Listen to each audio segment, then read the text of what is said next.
Hey everyone, welcome back to my YouTube channel Wangshan lovers. तो कैसे हैं आप सब? आई होप कि आप सब बहुत अच्छे होंगे। तो अगेन मैं आपके साथ शेयर करने वाली हूँ वांगशन एफएफ ब्रोकन प्रॉमिस का नेक्स्ट पार्ट। तो चलिए आज का पार्ट हम शुरू करते हैं। बट इससे पहले वाले चैप्टर में हमने देखा था कि जो लैन किरण थे वो अपने बेटे की नकारा हरकतों से बहुत परेशान हो चुके थे। वांग जी बिल्कुल भी स्टडी नहीं करता था, जिस वजह से उसे लगातार कई क्लासों में फेल होना पड़ा था। और अब वो चाहते थे कि वांग जी स्टडी करे अच्छे से और वो पास भी हो। इसीलिए वो वीजिंग को जो है ना वो बोलते हैं कि क्या वीजिंग उनके बेटे को पढ़ा सकता है। वीजिंग पहले तो मना कर देता है, बट जब वो अमाउंट देखता है तो वो सोचता है कि उसे करना चाहिए, क्योंकि यहाँ कैफे में काम करते टाइम उसे इतनी पेमेंट नहीं मिलती है, बट उसे वहाँ पर बहुत पेमेंट मिल रही है और ये तो काम बहुत अच्छा है स्टडी करवाना। इसमें वीजिंग खुद भी स्टडी कर पाएगा और ये तो उसे काफ़ी अच्छा लगता है। इसीलिए वीजिंग सोचता है कि हाँ, शायद वो कहीं ना कहीं हाँ बोलते तो लैन करन उसे वन डे का टाइम देते हैं। वीजिंग जब नेक्स्ट डे कॉलेज आता है तो जो लीजिंग थी, वीजिंग की स्टेप सिस्टर, वो वीजिंग को बहुत बुरी तरह से मारती है। और उसके बाद जो वीजिंग था वो बेचारा ऐसे ही बेहोश पड़ा रहता है। वीजिंग की आईज रात को काफ़ी लेट ओपन होती है। वीजिंग देखता है और बोलता हाँ ये, एंड वीजिंग को याद आता है कि वीजिंग के साथ हुआ क्या था। एंड ये याद आते ही वीजिंग बस चुपचाप करके उठ जाता है। वो अपनी बॉडी में पेन फील करता है, बट वो कुछ नहीं कर सकता था। इसीलिए वो उठकर चुपचाप करके धीरे धीरे करके वहां से निकल जाता है अपना बैग लेके। वीजिंग कॉलेज से बाहर निकलता है एंड ये बहुत ही बड़ी यूनिवर्सिटी थी। यहाँ पर रात को भी स्टूडेंट कॉलेज में रुकते थे और स्टडी किया करते थे, इसीलिए ये कोई बड़ी बात नहीं थी। वीजिंग धीरे धीरे करके वहां से निकल जाता है और वो कोई अपने लिए कैब वगैरह बुक नहीं करता। वैसे भी वीजिंग का जो अपार्टमेंट था वो यहाँ से ज़्यादा दूर नहीं था, इसीलिए वीजिंग निकल जाता है। एंड वो लगभग थोड़ी ही देर के बाद वहाँ पर पहुँच जाता है। वीजिंग तुरंत ही अपने अपार्टमेंट का डोर ओपन करता है और अंदर आता है। अंदर आने के बाद वीजिंग कुछ भी नहीं करता, ना खाना पीना कुछ नहीं। वो सीधा जाकर बेड पर लेट जाता है और पेन किलर लेके सो जाता है। वीजिंग की बॉडी में बहुत दर्द था और वीजिंग तुरंत ही सो जाता है। नेक्स्ट डे का सीन देखते हैं। वांगजी उठता है एंड वो देखता है और बोलता है शिट, हाँ फिर से लेट हो गया। इस वक्त मॉर्निंग के 10 बज चुके थे। एंड जो वांगजी था वो तुरंत ही भागता और बोलता शिट, आज अगर डैड ने मुझे देख लिया इतना लेट तो मुझे भी फिर से डांट लगाएंगे। वहाँ से वांगजी तुरंत ही भागना शुरू करता है, जल्दी जल्दी बात लेता है एंड वो नीचे आता है और देखता था उसके डैड आज वहीं पर बैठे हुए थे। वांगजी बोलता शिट, क्या करूँ। लायन किरण देखते हैं और बोलते ओहो हो, क्या बात है, मेरा शहजादा उठ गया। वांग जी बोलता है डैड वो। लहन करम बोलता चुप, एकदम चुप, मैं तुम्हारे लिए ट्यूटर अपॉइंट कर रहा हूँ। बस उसकी हाँ करने की देर है, उसके बाद तुम बिल्कुल भी ये तुम्हारी आवारगर्दी है ना ये खत्म हो जाएगी। वांग जी बोलते डैड मुझे नहीं। तो वो बोलते चुप, एकदम चुप। वांग जी चुप हो जाता है और वो बोलते आज से तुम ये हरकतें बिल्कुल नहीं करोगे, टाइम पे घर आओगे, टाइम पे घर से जाओगे। और मैं तुम्हारे लिए सच में हाँ सोच रहा हूँ कि अगर वो बच्चा मना कर हाँ बोल देगा तो उसके बाद मैं उस ट्यूटर को तुम्हारे पास लगाऊंगा और तुम्हारी हर एक चीज़ की जानकारी अच्छे से लूंगा। वरना वांग जी बोलते डैड ठीक है। यानी इसके बाद वांग जी तुरंत ही वहां से निकल जाता है कैसे भी करके अपने डैड की हाँ डांट से बचकर। लायन किरण बोलते हैं बच्चा वीजिंग, प्लीज़ तुम हाँ बोल दो। हाँ मैं क्या करूँ, मैं और अपने इस नाकारा बेटे को ऐसे नहीं देख सकता हूँ। अगर ये थोड़ी बहुत स्टडी करेगा तो कुछ सुधर जाएगा। हाँ, सच में मैं तंग आ चुका हूँ अपने इस बच्चे से। एक नंबर का निकम्मा है, पता नहीं कैसे। हाँ, मेरा यही एक बेटा ऐसे कैसे निकल गया। और उन्हें बहुत ही गुस्सा आ रहा था। ऐसे ही करके वांग जी जल्दी से अपनी कॉलेज आता है। उसके बाद तुरंत ही वो अपनी बाइक वगैरह पार्क करता है और सीधा क्लासरूम में चला जाता है। हाँ, वांग जी की एक क्लास मिस होने ही वाली थी, बट वो टाइम पे आ चुका था। वांग जी क्लास में जाकर बैठ जाता है एंड वीजिंग को देखते हैं। वीजिंग सर नीचे करके बैठा हुआ था और बस अपने नोटबुक को रीड किया जा रहा था। थोड़ी ही देर के बाद उनकी क्लास में टीचर आते हैं और आने के बाद वो लोग स्टार्ट करते हैं क्लास को। वो लेक्चर वगैरह दे देते हैं एंड इसके बाद वीजिंग नोट्स वगैरह सब प्रिपेयर कर लेता है। एंड वांग जी जो है ना वो देख रहा था, तभी इसकी नज़र वीजिंग पे जाती है। एंड होमवर्क सबमिट करना था तो लास्ट में वो टीचर बोलते कि सबका कंप्लीट है। वांग जी डर जाता और बोलता अब क्या करें। वो दिखता वीजिंग को घूर के और फिर वीजिंग की जो टास्क थी वो वहाँ पे देखता है तो वीजिंग के साथ कोई नहीं बैठता था। और वांग जी एक इवल स्माइल करता है एंड जो टीचर थे वो और बच्चों की नोटबुक कलेक्ट करने में बिजी थे। तो वांग जी तुरंत ही जाता है और वीजिंग के पास पर जो टेबल थी उसी पर बैठ जाता है वीजिंग के साथ ही। वीजिंग पलट कर देखता है, वांग जी बता क्या घूर के रहे हो, काम दो मुझे, मेरा तुम्हें मैंने दिया था ना करने के लिए। वीजिंग देखता है और बोलता जी सर। वीजिंग तुरंत ही अपने बैग से नोटबुक निकालता है एंड वो वांग जी को देता है। हाँ, बीजिंग ने काम पूरा कर दिया था। वांग जी देखता है और बोलता है ओह वाह क्या बात है। हाँ, तुम जैसे पढ़ाकू बच्चों की यही खासियत होती है। चलो ठीक है, मेरा काम तो हो गया। और वो वहीं पर बैठा रहता है एंड जैसे ही टीचर आते हैं वांग जी उन्हें दे देता है एंड देखता है और बोलता है ओह वो बीजिंग के साथ बैठा था ना इसीलिए, क्योंकि मतलब टीचर वगैरह हर एक को पता था ना बीजिंग कौन है क्या है, सब कुछ पता था। बट वो कुछ नहीं बोलते, उन्हें इतना ही क्या ही लेना देना बच्चों की लाइफ में। इसलिए वो चले जाते हैं सब लेके वांग जी वीजिंग को देखता है और बोलता है क्या बात है, तुम तो बहुत ही फास्ट वर्क करते हो। वीजिंग कुछ नहीं बोलता और चुपचाप बैठा रहता है। वांग जी उसे देखता है और बोलता है तुम बोलते क्यों नहीं हो कुछ। तभी लिंगिंग आती है और बोलती है हाँ तुम इस घटिया परवट बच्चे के साथ कर क्या रही हो। वांग जी देखता है और बोलता कुछ नहीं बस मेरा कुछ काम था। तो वो बोलती कि ओ हाँ ये एक नंबर का थर्ड क्लास है, इससे लोगों को फंसाना बहुत अच्छे से आता है। एंड वो वीजिंग को पकड़ती है उसकी कॉलर से और बोलती है इससे दूर रहना, तुम्हें पता है ना ये मेरा बॉयफ्रेंड है। वांग जी देखता है लीजिंग को और कुछ नहीं बोलता। इसके बाद वीजिंग वहां से उठ जाता है। लीजिंग बोलती है हाँ कचरा। एंड वो पीछे से वाटर बॉटल वीजिंग के ऊपर फेंक कर मारती है एंड वीजिंग के सर में लगती है। वीजिंग बस थोड़ी सी आवाज करता है और चुपचाप वहां से निकल जाता है बिना कुछ देखे हुए। वांग जी देख रहा था कि ये कुछ बोलता क्यों नहीं है, ना ही कभी रोता है। वांग जी इग्नोर करता है इस चीज को और इसके तुरंत ही बाद वो निकल जाता है लीजिंग के साथ बाहर मटर गश्ती करने के लिए कॉलेज में। इसके बाद वो बहुत सारे बच्चों को बुली करते हैं जो उनसे छोटे थे, उनसे बुली करते हैं कमजोरों को और बहुत ही परेशान भी करते हैं। वीजिंग अपना लाइब्रेरी में आकर अपना स्टडी करता है और ऐसे ही करके वीजिंग का पूरा दिन बीत जाता है। वीजिंग फिर जाने ही वाला था तभी जैसे ही वीजिंग लाइब्रेरी से बाहर निकलता है उसके ऊपर काला कलर आकर गिर जाता है एंड वीजिंग पूरी तरह से मतलब कपड़े उसके खराब हो जाते हैं एंड कलर वीजिंग के पूरे फेस एंड बॉडी एंड कपड़ों पर था। वीजिंग जो है ना वो देखता है तो उसके सामने लीजिंग खड़ी हुई थी एंड साइड में ही वांगजी भी था।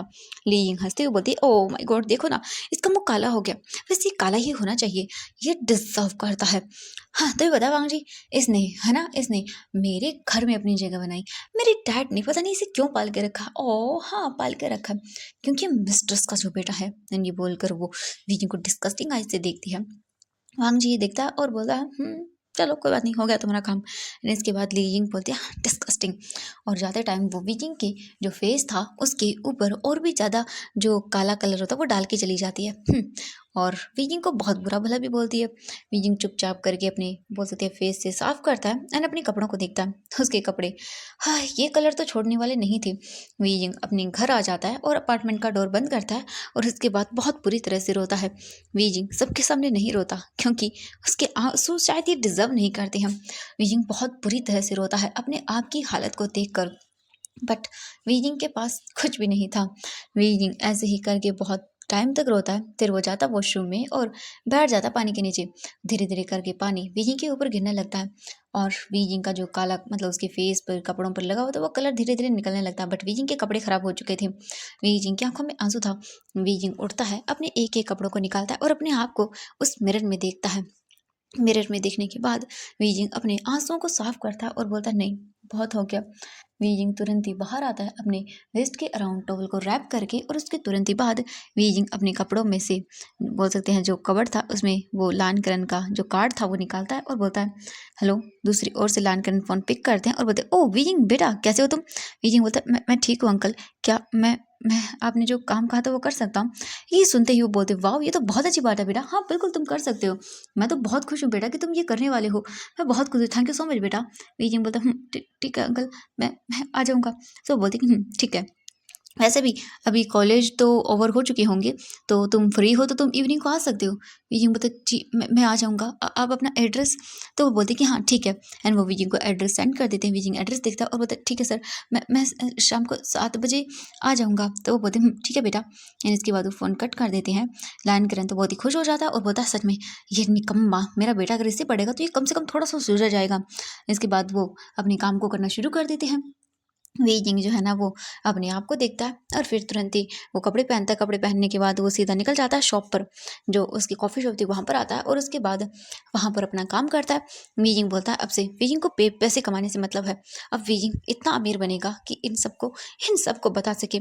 हाँ वीजिंग अब अपने आप को स्ट्रॉन्ग बनाएगा, अब वो इन सब के आगे नहीं झुकेगा, बिल्कुल नहीं झुकेगा। और वीजिंग ने अपने आप को स्ट्रॉन्ग बनाने के बारे में ठान लिया था।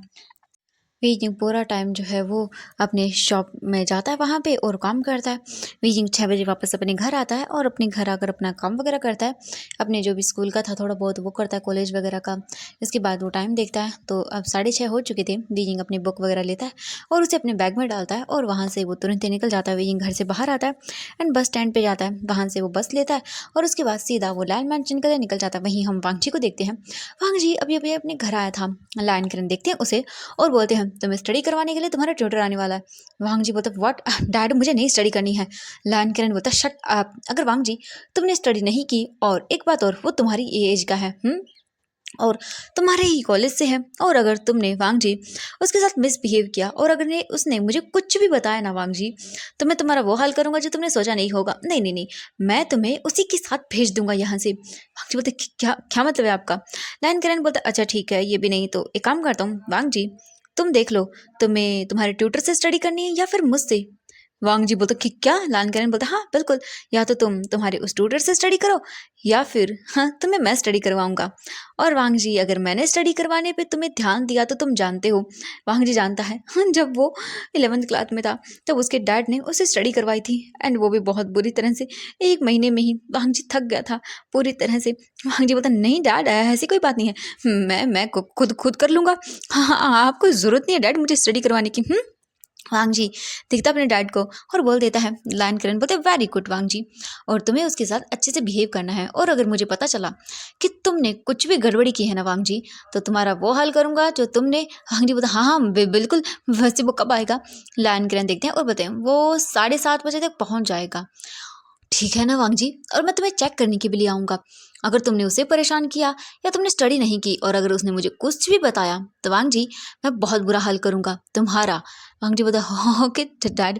और इसके बाद वांग जी तुरंत ही अपने रूम में भाग जाता है। वांग जी अपने रूम में आता है, अपने जो बोल सकते हैं उसका छोटा सा बैग था उसे फेंकता है और बोलता है ये क्या नहीं मुसीबत है, हाँ ट्यूटर मेरे लिए? हाँ मुझे किसी ट्यूटर की ज़रूरत नहीं है, वो कितना बोरिंग होता है। आह पर डैड ने कहा कि वो मेरे कॉलेज से है, और उन्होंने ये भी कहा कि वो मेरे स्कूल से है और मेरी एज का है, कौन हो सकता है? वांग जी सोचता है और बोलता है चलो छोड़ो कोई बात नहीं, आएगा तब देख लेते हैं। वांग जी चुपचाप जाता है, बात लेता है एंड अपने बेड पर आकर सो जाता है। वो बहुत थक गया था मटर गश्ती करते हुए। वांग जी सो जाता है एंड अब हम देखते हैं यहाँ से पूरे 7 बजे का सीन। वी जिंग जो था ना वो टाइम देखकर बोलता शिट मैं तो लेट हो जाऊंगा। वी जिंग अभी भी पहुंचा नहीं था, उसे पहुंचने में 10 मिनट बाकी थे। वी जिंग बोलता मुझे नहीं पता था ये इतना लेट करेंगे, चलो कोई बात नहीं। वी जिंग लान करण को मैसेज करके बोल देता है कि वो 20 मिनट लेट हो जाएगा। लान करण बोलते इट्स ओके बेटा कोई बात नहीं, तुम 7:30 तक आ सकते हो। वीजिंग एक रिलीफ की सांस लेता है और वहीं वांग जी सोया हुआ था मस्त। तभी उसका फ़ोन वाइब्रेट करता है। वांग जी बोलता ये क्या है, क्यों मेरी नींद को डिस्टर्ब कर रहा है कोई। वांग जी जो है ना वो स्लीपी आई से ही अपने फ़ोन को उठाता है और देखता है और बिना वो नंबर वगैरह कुछ भी देखे हुए तुरंत फ़ोन को पिक करता है। दूसरी ओर से लीजिंग बोलती है वांग जी बेबी कैसे हो तुम? हाँ वांग जी वो क्या है कि आज हमने पार्टी का प्लान किया है, तुम आ रहे हो ना? वांग जी बोलते पार्टी नहीं मैं नहीं आ सकता। लेकिन बोलते बट क्यों?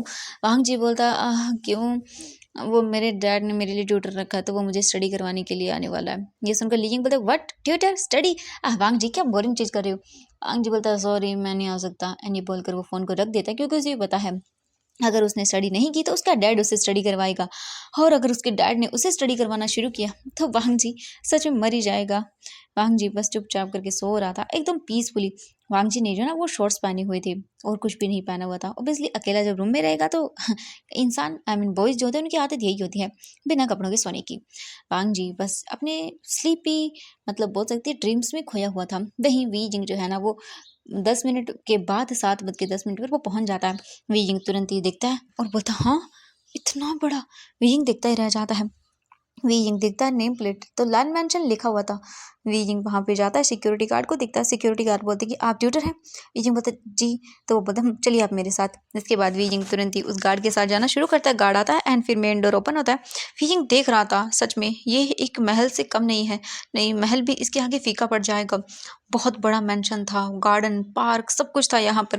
वीइंग देख रहा था और वीइंग को मतलब बहुत ही अच्छा लग रहा था। हाँ जियांग मेंशन बहुत बड़ा है बट ये तो भाई क्या ही बोले, ये तो पैलेस है एक। जियांग मेंशन में वीइंग रहा था सिर्फ 5 साल, क्योंकि उसकी बातों से दूसरे एक छोटे से अपार्टमेंट में भेज दिया गया था। वीइंग बस चुपचाप करके देखता रह जाता है। वीइंग फिर धीरे धीरे करके अंदर आता है और अंदर आने के बाद जो सर्वेंट थी वो देखती है और फिर बोलती है कि चलिए अब मेरे साथ चलिए, आपका मास्टर लैंड वेट कर रहे हैं। वीजिंग अपना सिर हाँ में हिलाता है एंड इसके बाद आता है और आने के बाद वो देखता है तो जो सर्वेंट थी वो बोलती है सर ट्यूटर आ चुके हैं। ये सुनकर लान करने देखता है और बोलता है ओ वीजिंग बच्चा। वीजिंग बोलता है नमस्ते अंकल। वो बोलते हैं नमस्ते बेटा तुम टाइम पर आ गए। वीजिंग बोलता है नहीं मैं लेट हो गया। तो वो बोलते हैं इट्स ओके बेटा कोई नहीं मैं समझ सकता हूँ, बहुत देर होती होगी ना तुम्हें। वीजिंग बोलते जी। इसके बाद वो बोलते हैं ओके चलो मैं तुम्हें मेरे बेटे का रूम दिखा देती हूँ, ऐसे तुम कुछ पियोगे खाओगे? विंग बोलता नहीं नहीं अंकल ठीक है। तो वो बोलते कि ओके चलो। एंड इसके बाद वो वीजिंग को ले जाना शुरू करते हैं वांग जी के रूम की ओर।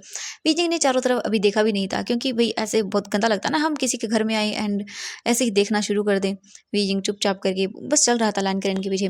लाइन करेन थर्ड फ्लोर पर आते हैं और उसके बाद वो बोलते हैं कि वीजिंग वो लास्ट वाला मेरे बेटे का रूम है।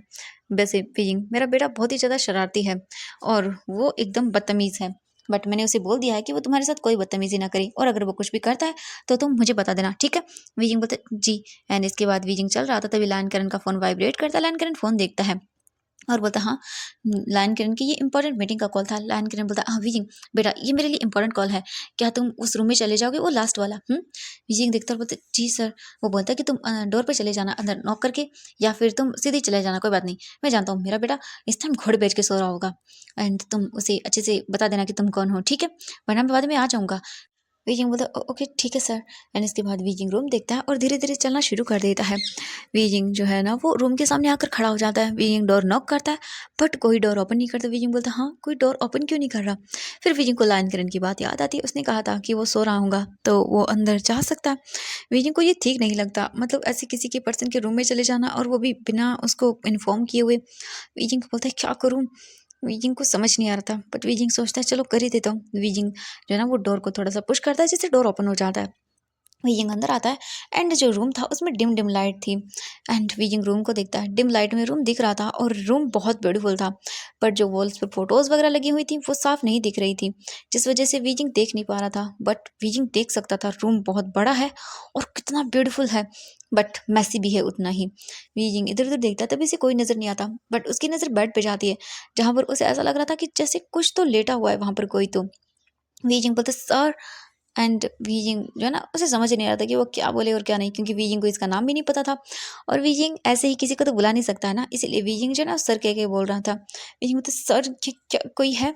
बट उसे किसी की कोई आवाज़ नहीं आती। वीजिंग धीरे धीरे करके बेड के पास आता है एंड वो देखता है तो वांगजी का जो फेस था ना, वो पिलो के अंदर हाइड था और बस वो सोया हुआ था। वीजिंग बोलता सर, एंड जो उसकी बॉडी थी वो ब्लैंकेट से कवर थी। वहीं वांगजी को देखते हैं, वांगजी ड्रीम में था एंड वो देख रहा था कि हाँ, उसके सामने उसका बनी है। वांगजी बोलता बनी बनी, तुम मुझे मिल गए। हाँ, मैं तुम्हें ढूंढ रहा था। दूसरी ओर उसका जो क्यूट सा बनी था वो बोलता मैंने मैंने तुम्हें बहुत ढूंढा, तुमने अपना प्रॉमिस तोड़ दिया, तुमने कहा था कि तुम आओगे। वांगजी बोलता नहीं बनी, ऐसा कुछ भी नहीं है, मैं वापस आया हूँ तुम्हारे लिए, प्लीज़ बनी। मैं तुम्हारा फेस, तुम्हें सब कुछ भूल चुका हूँ। मैं क्या करूँ? मुझे कुछ भी याद नहीं है। बनी प्लीज़ मेरी बात सुनो, बनी। एंड ये बोलकर वांग जी ना उसका हाथ पकड़ने की कोशिश करता है, बट वो पर्सन धीरे-धीरे गायब हो रहा था। और ये चीज़ वांग जी की बॉडी मतलब फ़ील कर रही थी, वाइब्रेट कर रही थी। तभी अचानक से वांग जी बोलता बनी, एंड ये बोलकर वो वीजिंग का हाथ पकड़ लेता है। वीजिंग उसे उठाने के लिए अपना हाथ आगे कर ही रहा था कि तभी उसे कुछ फ़ील होता है। वीजिंग अपने हाथ को देखता है एंड वांग जी एक झटके में ही वीजिंग को खींचता है और उसे एकदम से गिरा देता है बेड पे एंड उसके ऊपर आ जाता है। वांग जी की आइज़ अभी भी ओपन नहीं थी फुल्ली। वीजिंग एकदम डरी हुई आंखों से वांग जी को देख रहा था। वांग जी बोलता बनी। वांग जी अपनी आइज़ अच्छे से ओपन करता है एंड देखता है वीजिंग को। वीजिंग उसकी ओर ही देख रहा था। दोनों की आंखें एक दूसरे से मैच कर जाती हैं, यानी एक दूसरे को ही देख रहे थे। अब वो दोनों रूम के अंदर डिम लाइट थी एंड वांग जी बिल्कुल शर्टलेस था। वीजिंग वांग जी को देखता और बोलता सर। वांग जी बोलता तुम यहाँ पर क्या कर रहे हो? एंड वांग जी वीजिंग के फेस को देखता है।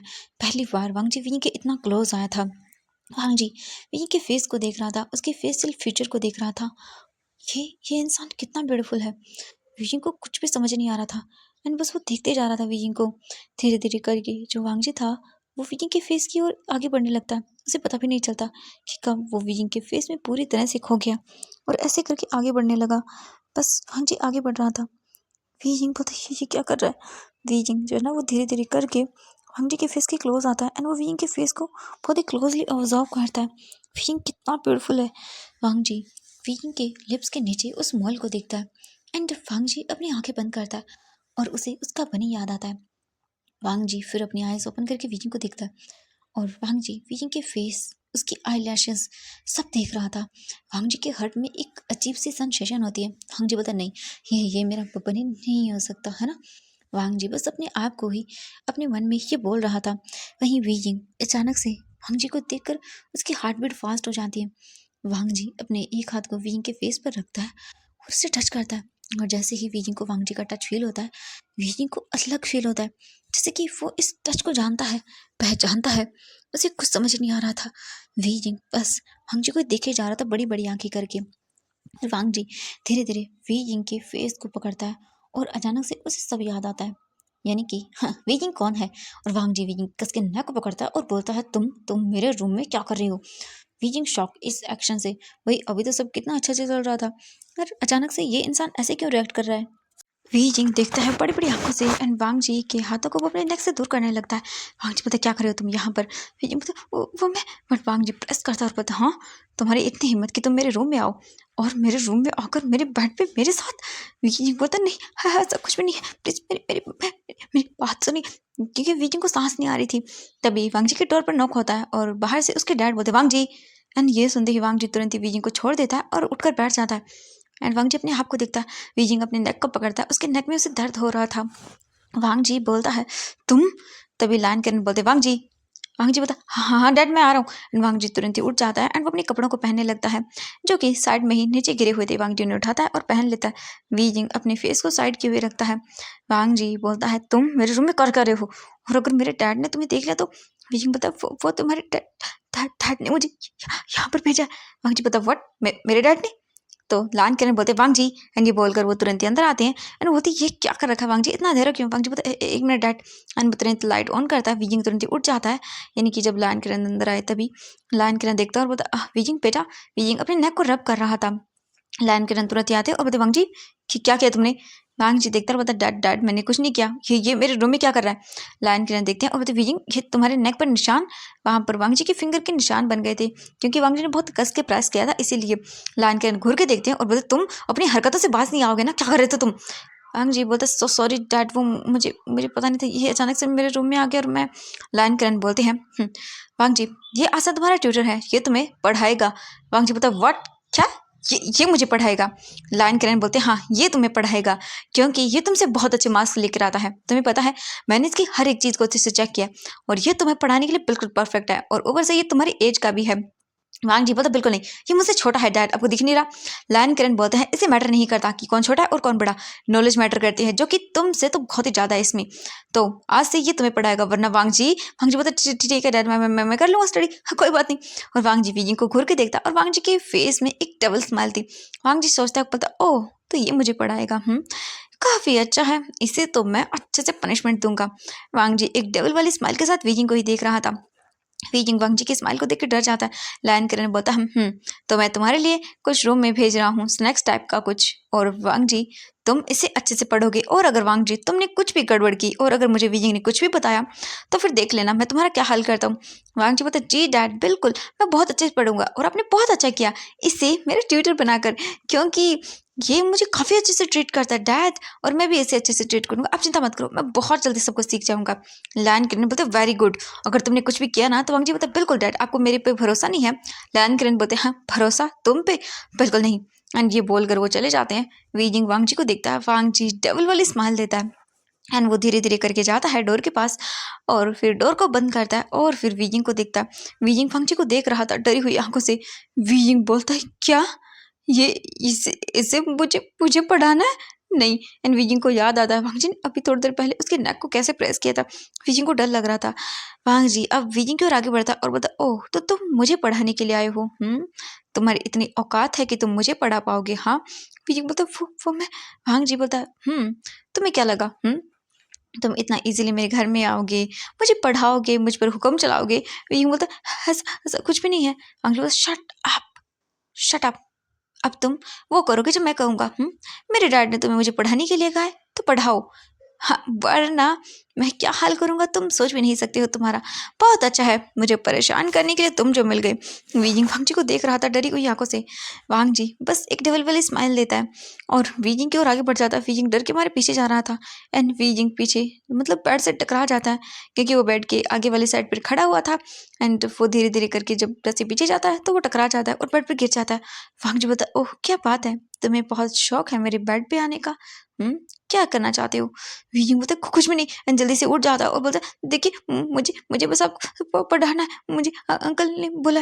वांग जी बोलता ओह तो पढ़ाओ।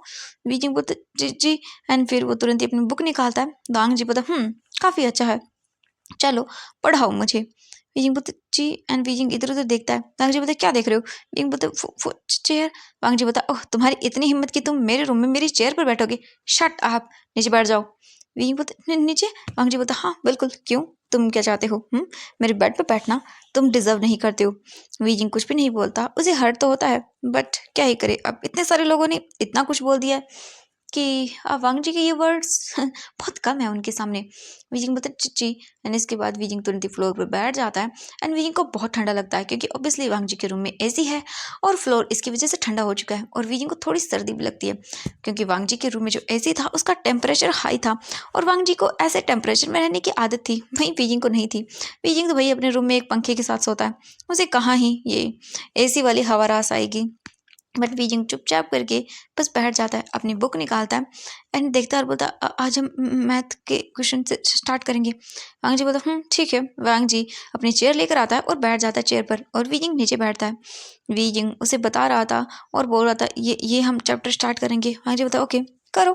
एंड इसके बाद वीजिंग बताना शुरू करता है। वांग जी को बोर हो रहा था, वांग जी अपना फ़ोन निकालता है और उसमें से गेम खेलना शुरू कर देता है। वीजिंग देखता है बोलता है ये यहाँ पर ऐसे होगा, आपको पता चला? वांग जी जो है ना वो बिल्कुल ध्यान ही नहीं दे रहा था। वीजिंग देखता है वांग जी की और बोलता है वो। और तभी वीजिंग देखता है वांग जी तो गेम खेल रहा है। वीजिंग रुक जाता है एंड कुछ नहीं बोलता।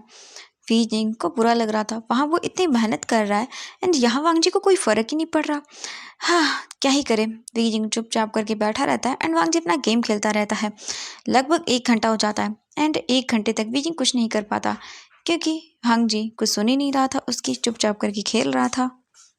वीजिंग बस ऐसे ही बैठा रहता है। तभी वांग जी के रूम का डोर ओपन होता है और लैन किरण अंदर आता है एंड वो देखता है वीजिंग चुपचाप फ्लोर पर बैठा हुआ था एंड वांग जी उसके सामने चेयर पर बैठा हुआ था एंड वो गेम खेल रहा था। ये देखते ही लैन किरण को गुस्सा आता है और वो चिल्लाते हुए बोलता वांग जी। एंड वांग जी जैसे अपने डैड की आवाज़ सुनता है उसके हाथ से उसका फ़ोन नीचे गिर जाता है और वांग जी बोलते डैड। लैन किरण बोलते ओह तो तुम क्या कर रहे हो? हाँ। एंड वीजिंग तुम नीचे क्यों बैठे हो बेटा? वीजिंग बोलते वो लैन किरण वांग जी को घूर के देखते हैं, बोलते वांग जी सच में तुम अपनी हरकतों से बाज नहीं आओगे। ठीक है, तुम्हें नहीं पढ़ना है ना? वांग जी बोलते वो डैड मैं। लैन किरण बोलते तो ठीक है वांग जी, ओके। एंड वो देखते हैं वांग जी को और बोलते हैं वीजिंग तुम इसे पढ़ाना शुरू करो और मैं यहीं पर बैठता हूँ। एंड 1 मिनट रुको। वांग जी जो है ना वो देखता है और बोलते क्या? लैन किरण बोलते चुपचाप वहाँ जाकर बैठो वांग जी काउच पर। वांग जी बोलते जी। एंड इसके बाद वो अपने डैड से बहुत डरता है। वांग जी चुपचाप जाके बैठ जाता है। लैन किरण बोलता वीजिंग उठ जाओ। वीजिंग उठ जाता है, अपना बैग लेता है, बुक लेता है। लैन किरण बोलते उसके पास जाकर बैठ जाओ। वीजिंग देखता है एंड वो वांग जी को देखता है। वांग जी घूर के देखता है। वांग जी बोलता है कि डैड। लैन किरण बोलता शट अप। वांग जी चुप कर जाता है। इसके बाद लैन किरण बोलता है वीजिंग जाओ। वीजिंग चुपचाप जाकर बैठ जाता है वांग जी के पास। वांग जी को मतलब गुस्सा आ रहा था कि ये इंसान, इसकी हिम्मत कैसे हुई। बट वांग जी इस वक्त अपने डैड के आगे कुछ नहीं कर सकता था। इसके बाद लैन किरण चेयर लेता है अपनी एंड वो चेयर लेके वहाँ पर बैठता है आराम से। वांग जी देख रहा था अपने डैड को। लैन किरण तुरंत ही अपना फ़ोन निकालता है एंड वो अपने जो सर्वेंट्स थे उन्हें इन्फॉर्म करता है कि उसके रूम में उसका लैपटॉप लाया जाए। इसके तुरंत ही बाद लैन किरण जो है ना वो उसका लैपटॉप आ जाता है। लैन किरण अपना लैपटॉप लेता है, सेक्रेटरी को देखता है और बोलता चलो एक काम करो, वांग जी के रूम में कैमरा यहाँ पर लगाओ। मैं इस मेरे निहायत ही बेशरम बच्चे को देखना चाहता हूँ। जब जब वांग जी के स्टडी रूम इस रूम में वीजिंग उसे स्टडी करने के लिए आएगा, पढ़ाने के लिए आएगा, तब तक वांग जी के रूम में जो कैमरा होगा उसकी सारी फुटेज मिलेगी। एंड वांग जी बोलता डैड ये। लाइन किरण बोलता चुप। वांग जी बोलता ठीक है डैड, मैं स्टडी करूंगा, मैं पक्का प्रॉमिस करता हूँ मैं स्टडी करूंगा अच्छे से, प्लीज़ आप यही से मत करिए। लाइन किरण बोलता पक्का? वांग जी बोलता हाँ। लैन किरण बोलता है ठीक है, इस बार मैं तुम्हें माफ़ कर रहा हूँ, बट वांग जी अगर दोबारा से मुझे पता चला कि तुम स्टडी नहीं कर रहे हो और तुम ये क्या करते वीजिंग को नीचे बिठाकर। हाँ। वांग जी बोलता सॉरी डैड। एंड वो अपना सिर नीचे कर लेता है। लैन किरण बोलता वीजिंग बेटा, इसे जो तुम पढ़ा रहे थे वो पढ़ाना शुरू करो, ठीक है? और अगर ये नहीं पढ़ाई करता तो फिर इसके बाद इसका डैड इसे पढ़ाएगा और ये अच्छे से जानता है कि मैं कैसे पढ़ाता हूँ। वांग जी अपने डैड को देखता है और वो अच्छे से जानता है उसके डैड कभी भी उसे मार देते हैं। और वीजिंग कुछ भी नहीं बोलता और बोलते जी सर। एंड इसके बाद वीजिंग अपनी नोटबुक एंड बुक ओपन करता है एंड वांग जी को समझाना शुरू करता है और इस बार वांग जी बस सीरियसली स्टडी करना शुरू कर देता है। लैन किरण उसे 20 मिनट तक दिखता है। वांग जी अपनी आंखों को कॉर्नर को ऊपर करके देख रहा था बट लैन किरण उसे घूरे जा रहे थे, इसलिए वांग जी चुपचाप करके बस अपनी स्टडी में ध्यान देने लगता है और वीइंग ऐसे ही करके उसे पढ़ाना शुरू कर देता है। एंड वांग जी को आप समझते हुए आधी घंटा हो चुकी थी। एंड वांग जी सच में बहुत ही ज़्यादा अमेज था, ये चीज़ उसे समझ आ रही थी। पहली बार वांग जी देख रहा था एंड समझ आ रही थी। एंड वीजिंग बहुत ईजी वे में समझा रहा था, तो वांग जी को इंटरेस्ट आ रहा था, उसे समझ आ रहा था। वीजिंग उसे 3 क्वेश्चन करवाता है और उसके बाद बोलता है कि ये आप करके देखेंगे, ये एक जैसा ही है। वांग जी बोलता है ठीक है। इसके बाद वांग जी अपने डैड को देखता है जो कि उसे घूर रहे थे। एंड वांग जी बस चुपचाप करके उसे ले लेता है और उसे करना शुरू कर देता है। लायन किरण जो है वो देखते हैं और फिर लगभग 15 मिनट के बाद वांग जी विंग को दिखाता है। वीजिंग देखता है और बोलता है हाँ ये सही है, बट यहाँ पे थोड़ा सा गलत हो गया। वांग जी बोलता है ओह। फिर वीजिंग उसे बताता है। फिर वो समझाने के बाद वीजिंग उसे 2 क्वेश्चन और देता है और बोलता है ये भी करके देखिए। वांग जी बोलता है ओके। एंड वो करने लगता है। लायन किरण देखते हैं। लगभग आधे घंटे तक तो वो वहीं पर रहते हैं। उसके बाद वो देखते हैं कि वांग जी कर रहा है एंड उसका ध्यान पूरी तरह से स्टडी में चला गया। तो लायन किरण धीरे धीरे करके वहाँ से निकल जाते हैं अपने लैपटॉप के साथ एंड बिना कोई आवाज़ किए हुए। लायन किरण के जाने के बाद भी वांग जी स्टडी करता है।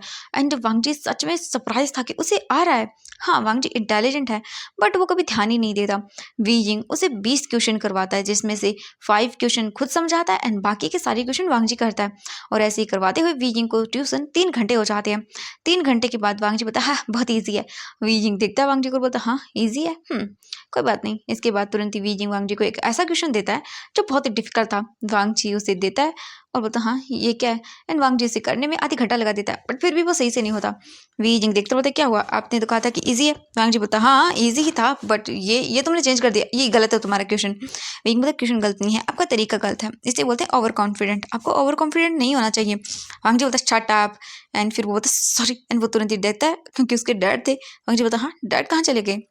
वांग जी बोलता डैड चले गए, कब गए। फिर वांग जी कुछ नहीं बोलता एंड वीजिंग टाइम देखता है। ओह तो इस वक्त रात के 10 बज चुके थे, क्योंकि वीजिंग ने 3 घंटे वांग जी को पढ़ाया, उसे पता भी नहीं चला। एंड वांग जी अच्छे से समझ रहा था। वांग जी बोलता व्हाट 10 बज गए। वांग जी भी टाइम देखता है और बोलता है अब निकलो यहाँ से।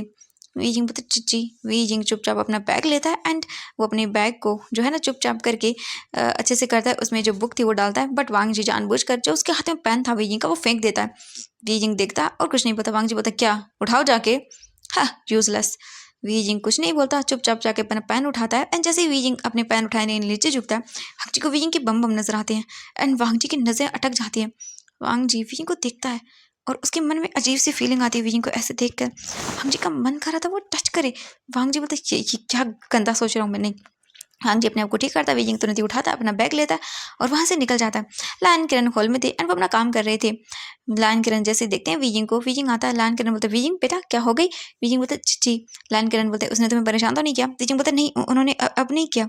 लायन किरण बोलते वेरी गुड। वीजिंग बोलता हाँ। इसके बाद वीजिंग वहाँ से चला जाता है। लायन किरण बोलते रुको। वीजिंग डोर के पास ही गया था। लायन डोर के पास रुक जाता है एंड देखता है। लायन किरण बोलते बेटा तुम क्या पैदल जाने वाले हो। वीजिंग बोलता नहीं वो मैं। वीजिंग टाइम देखता है तो 10 बज चुके थे और वीजिंग को नहीं पता कि इस वक्त उसे कोई बस वगैरह मिलेगी भी या नहीं। तो वो बोलते कि एक काम करो बेटा मेरा ड्राइवर तुम्हें छोड़ देगा। वीजिंग बोलते नहीं मैं चला जाऊँगा। लायन किरण बोलते इट्स ओके, वैसे भी रात बहुत हो गई है और तुम ऐसे नहीं जा पाओगे। फिर वो अपने ड्राइवर को बुलाता है और बोलता है वीजिंग को बाहर छोड़ने के लिए। वीजिंग मना करता है बट लायन किरण उसे बोलते हैं तो वीजिंग उन्हें नहीं रोक पाता। इसके बाद वीजिंग तुरंत ही ड्राइवर के साथ जाता है और फिर उनकी कार में बैठ जाता है। वो कार सीधा वीजिंग के घर के लिए निकल जाते हैं। वीजिंग एड्रेस बताता है। इसके बाद वो जहाँ पर वीजिंग का अपार्टमेंट था वहाँ पर ड्रॉप कर देता है वो ड्राइवर और बोलता आप अच्छे से जाइएगा सर। वीजिंग बोलता थैंक यू मुझे ड्रॉप करने के लिए। वो ड्राइवर बोलता जी। एंड इसके बाद वो ड्राइवर वहाँ से तुरंत ही चला जाता है। वीजिंग अपने अपार्टमेंट में आता है। अपने अपार्टमेंट आने के बाद वीजिंग टाइम देखता है तो बहुत लेट हो गया था। वीजिंग तुरंत ही जाता है और जाने के बाद वो फ्रेश अप होता है अच्छे से एंड बाहर आता है। उसके बाद वो जाता है तुरंत ही किचन के अंदर और किचन के अंदर जाने के बाद वो अपने लिए कुछ खाना बनाता है और फिर वीजिंग चुपचाप लिविंग एरिया में आकर बैठता है और जो उसका छोटा सा टीवी था उसे चलाता है और न्यूज़ देखते हुए थोड़ी बहुत खाना खाना शुरू करता है। वीजिंग अपना खाना खा लेता है। 11 बजे तक उसका सारा काम कंप्लीट होता है। वीजिंग फिर अपनी नोटबुक लेके बैठता है और काम करना शुरू कर देता है। वीजिंग लगभग 12 बजे तक स्टडी वगैरह कंप्लीट करता है और फिर इसके बाद अपने बेड पे आके लेट जाता है और सो जाता है। वीजिंग को अच्छा था। हाँ वांग जी ने उसे पहले बहुत परेशान किया बट बाद में सब ठीक हुआ। तो वीजिंग को ये जॉब काफ़ी अच्छी लगती है और वीजिंग को ज़्यादा मेहनत भी नहीं करनी पड़ी। ये तो उसका मतलब अच्छा काम है ना स्टडी वाला। वीजिंग को तो स्टडी पसंद है इसीलिए तो ये बहुत ही इजीली हो गया। वीजिंग चुपचाप करके सो जाता है। नेक्स्ट डे का सीन देखते हैं। नेक्स्ट डे वीजिंग रेडी होता है और निकल जाता है अपने कॉलेज के लिए। वांग जी जो है ना वो भी रेडी होकर कॉलेज आता है एंड आज भाई उसने अपना पहला मैथ का काम खुद किया था और चीज़ों का तो नहीं किया था, बस हाँ उसने अपने मैथ का काम खुद कर लिया था। वांग जी क्लास में आता है और फिर जो ली यिंग थी वो आती है वांग जी के पास एंड बैठ जाती